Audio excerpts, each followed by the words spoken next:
So for the next tutorial video, I thought we could have a try at some origami. Not something I've done lots and lots of, but we've got a couple of books on origami, and in one of them I found this design, which is called a blow top, but they show pictures of this in a smaller version being used to make small Christmas decorations that you can attach a little bit of cotton or something up here at the top and suspend it, and it looks a little bit like a diamond. But it's called a blow top because if you were to hold it gently in your hands and blow, then it will spin like a little top or a windmill. So these aren't tricky to make. They're fiddly, but they're not too complicated. So I've made a couple in different sizes. This one here was made with some craft paper that I'd got. You need 6 squares of paper to make these. And for this one, I used 6 different pattern, different design sheets of paper. The sheets were 6 inches by 6 inches, and the end result is a top which from here to here is 6 inches. So that gives you an idea of the scale based on the size of paper that you start with. So this is a craft paper. It's quite thick, it's quite heavy duty. It's not quite as thick as card, but it's a good weight paper, and it's made a really sturdy decoration. I've got this one which I made this morning, and this one's made using some scraps of wrapping paper. What I have tended to buy in recent years is this double-sided, quite heavyweight Christmas wrapping paper from Costco. I normally buy a roll and it lasts me about 3 years, but it's double-sided, so it's quite versatile. And it's a good thickness, so when you're wrapping with it, it doesn't actually tear. And for doing something like this, it's quite nice because it's got a reasonable weight to it. With this one, I used 3 different paper designs, and I was careful about the order in which I used them. So if you were to look down onto this one, each section or piece that you use will create the effect of a single triangle. So by using 3 different designs, 2 squares of each, and then putting them together in a specific sequence, when you look down onto one of the points, I'll get the effect of a square using the same design. So it's very easy to show that side.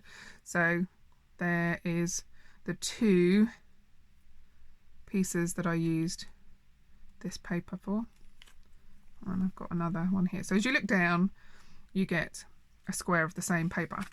So this is 6 completely different papers, and you just get a triangle of one colour, triangle of one colour, and so on. The paper that I used was stuff that I already had, so I've got craft paper and the wrapping paper. You could easily take yourself a square, or not a square, a sheet of white, like copy paper, office paper, and decorate it yourself. You could draw patterns, make different effects. If you've got metallic pens or all sorts of colourful markers, you can do some fantastic scribbles and designs that will just separate the different panels or the different sections once the piece is put together. You could use newspaper. It'll be a little bit less sturdy, the final finish, but when you do these smaller ones, the pieces are much more tightly packed together anyway, so it probably give enough weight to hold. The options really are fairly open. I think try with anything that you've got laying around or you've got easy access to. You don't have to go out and buy any specific supplies. If you want to, then often places like Hobbycraft, The Range, The Works, They do a fantastic selection of papers, and if you want to be Christmassy, there's always lots of Christmassy designs. I haven't bought any myself recently, but I've seen a lot of people say that the Works have some really good selections. They probably aren't open at the moment, but they may well still be doing online orders, or after lockdown's finished, the shops might be open again. So to make one of the tops, we need to have 6 squares the same size. This one was from a 6-inch square piece of paper. This was a 4-inch, and I'm going to have a go with a 3-inch. This time around, I'm going to go for something not Christmassy at all. And I've pre-done some of mine just to save some time, but I'll show you the fold that we need to do. So this is a nice easy fold, and we're going to do exactly the same thing on all 6 pieces that you have. So you want to take your paper, so it's face down if you have a right and a wrong side, and fold it over from top to bottom, trying to get your corners and sides as perfectly lined up as you can, and press your crease as well as you can. If you've got really neat creases, it'll often make subsequent folds and movements a little bit easier.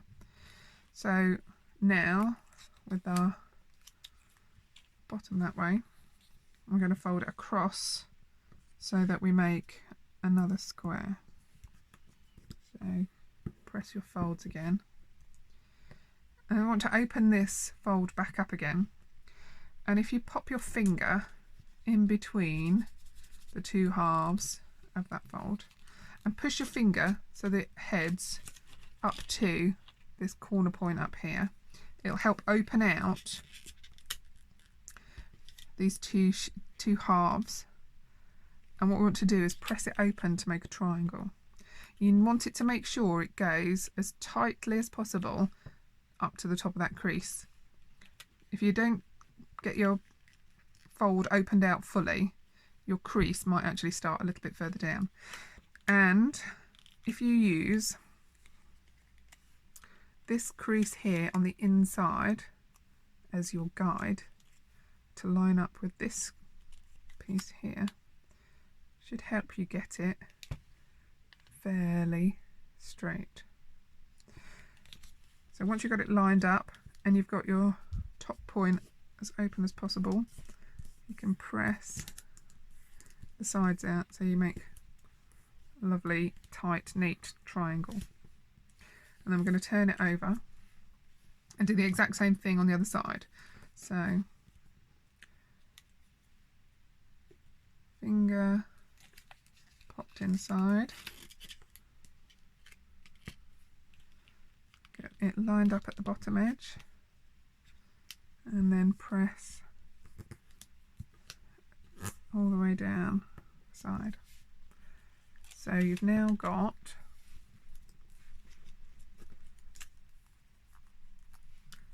four sides. It's almost like the base of a rocket.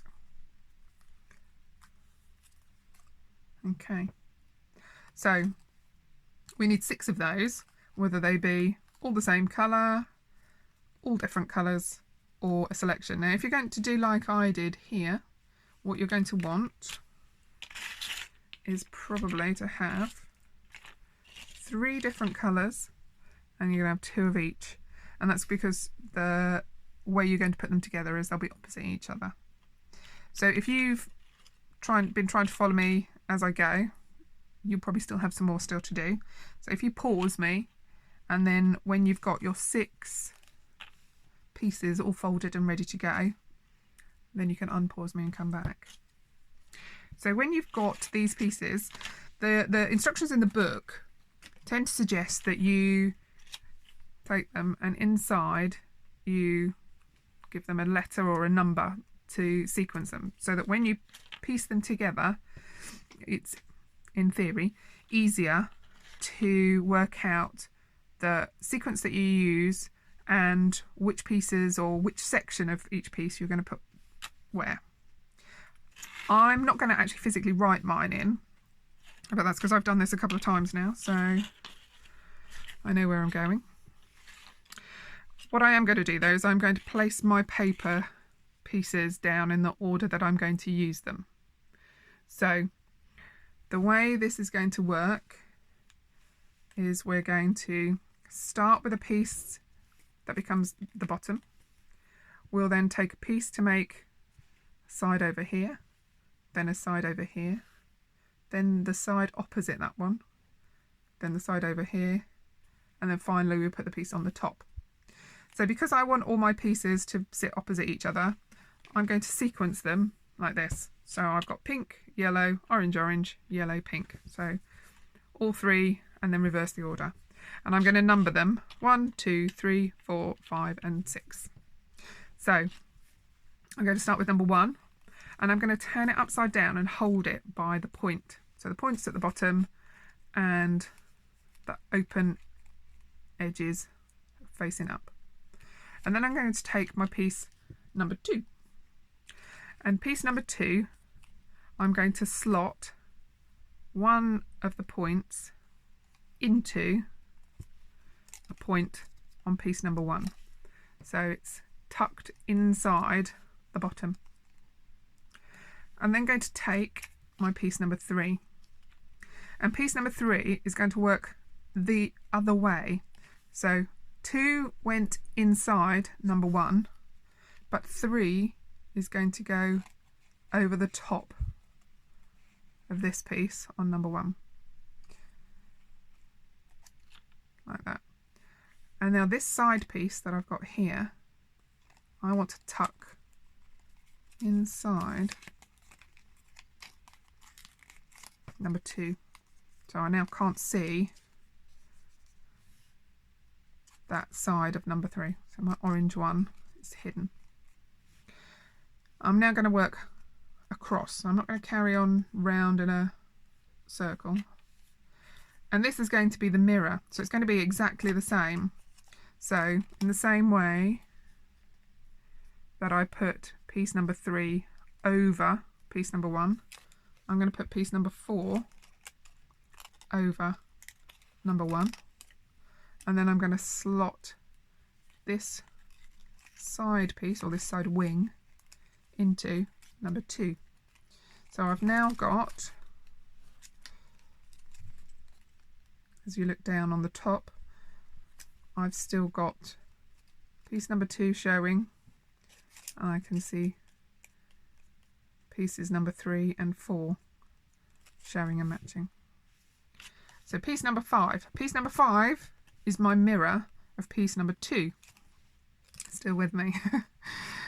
So this one, I want to put piece number 5 into the last remaining slot of piece number 1. And this is where it starts to get a little bit more fiddly because you've got more pieces to put together. So these two sides here need to go outside or around the sides of number 3 and number 4. So it's a little bit fiddly, but so long as you keep hold of the pieces you started with and don't let them all pop apart, you should be okay. So I've now got, as I look down on the top, I can't see any of the flat sections of the orange. The orange shows on there. And all I can see looking down is my yellow from piece number 2 and piece number 5. So the last piece, piece number 6. And again, it's a mirror of piece number 1. So what I want is to tuck. For this piece, I'm going to tuck my 2 opposite sides inside this one and this one, and over the other 2 opposite will go over these 2. So that one needs to go over. That one is going to go inside. That one needs to go inside number 4.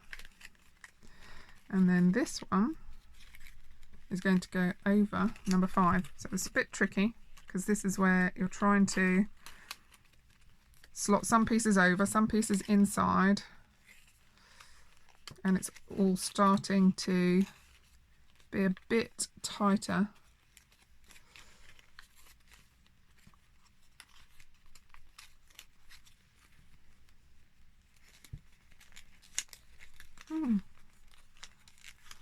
Really fidgety. There we go. Persevere. You can get there. So we had piece number 1, this pink one. Piece number 2 was this yellow one. Piece number 3 was this orange one.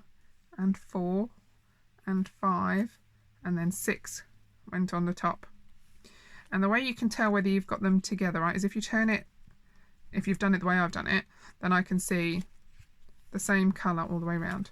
Obviously, if you've done 6 different designs, or you've done all the same, you won't have that same sort of checkpoint. But what you should find is every piece mirrors its opposite. So the pink one here tucked into this side piece in the same way that our first piece here tucked into this. Now once you've got them together, you just need to gently press them together to make sure that they're all pushed in as tightly as they can.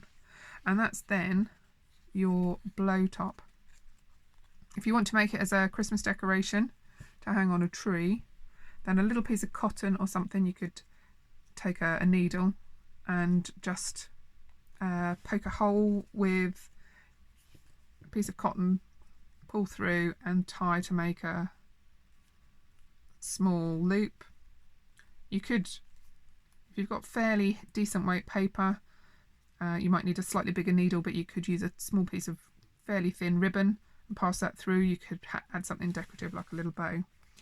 And if you want to, you could even take lots and lots of these, if you could be bothered to make that many, and string them together and use them like a sort of bunting. That's where some of these slightly bigger ones might work quite well. You don't necessarily have to hang them on a tree. These ones are probably quite a good size. So this was 3-inch square by 3-inch square, and if you did that in something like a foil or glittery or some sort of metallic shiny paper, they would probably work really well on a Christmas tree. But equally, some of these bigger ones could just be hung as decorations from a mantelpiece or from your ceiling, or string them together in a kind of garland, and you could use them to decorate around a picture frame, hang them from the ceiling. I often hang garlands on the banister rails by our stairs. So lots of different ways you can use them. Don't forget to show me the ones that you've made, and I hope you find a good use for them.